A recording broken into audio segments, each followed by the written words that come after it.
പപ്പടം, പിന്നെ കറുമുറ തിന്നുവാൻ മസാല പപ്പടം. പപ്പടം വേണമയ്യാ പണ്ടാരത്തി മുത്തുലക്ഷ്മി.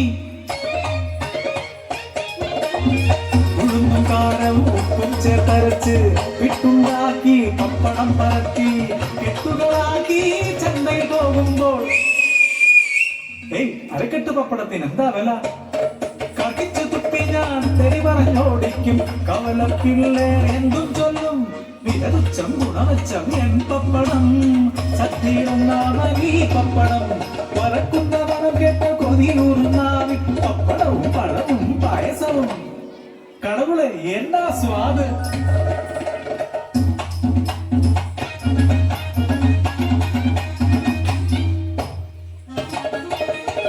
കാലം മാറി കഥ മാറി, പപ്പടമെല്ലാം പഴഞ്ചനായി. നാടൻ സദ്യകൾ കണിയാൻ മാനില്ല, കച്ചവടം തീരെ കുറവായി.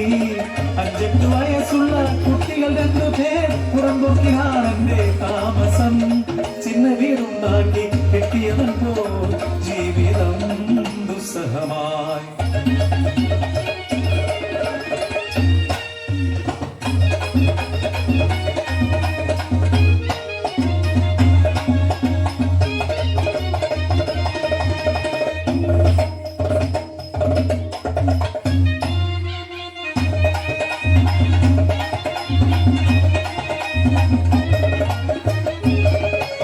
പപ്പടമുണ്ടാക്കാൻ വഴിയില്ലാതായി കുട്ടികൾ പട്ടിണിയായി ദിനവിളിയായി.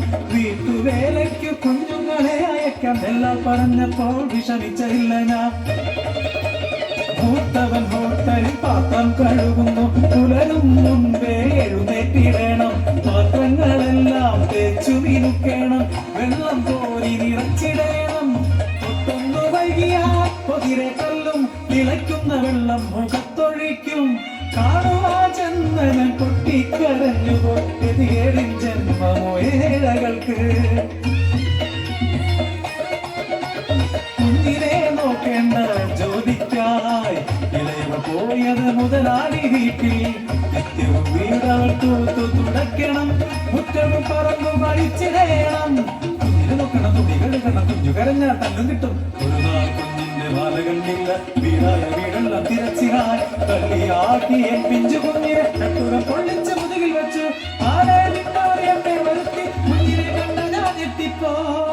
പിഞ്ചിളം മേനി നിറയെ ചൂരൽ പാടുകൾ, പൊള്ളിച്ച മുതുകത പഴുത്തൊലിച്ച്.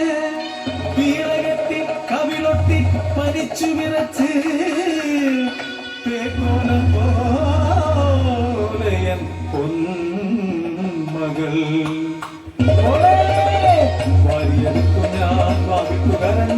കുഞ്ഞുമായി വേഗം പടിയിറങ്ങി ധർമാശുപത്രിയിൽ എത്തിച്ച കുഞ്ഞിന്റെ ജീവന് വേണ്ടി പ്രാർത്ഥനയാ. ബോധമില്ലാതായി കൊന്നവർക്ക് എഴുന്നേറ്റ് നിലവിളിയാ. തല്ലല്ല കൊച്ചമ്മയാ തല്ലിയല്ല, പിന്നെയും മയക്കത്തിലാകുമോ. നിത്യമാ മരണത്തിലാണ്ടുപോ.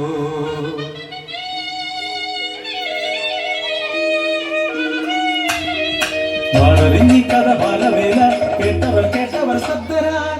ആരോ പറഞ്ഞറിഞ്ഞു കുട്ടി കളിക്കുമ്പോൾ മണലിൽ പോയ വാരം തിരികെ കിട്ടിയെന്ന്. തിരികെ കൊടുക്കാനാകുമോ പാവമൻ മകളുടെ കൊച്ചു ജീവൻ. കുഞ്ഞിളം മനസ്സിൻ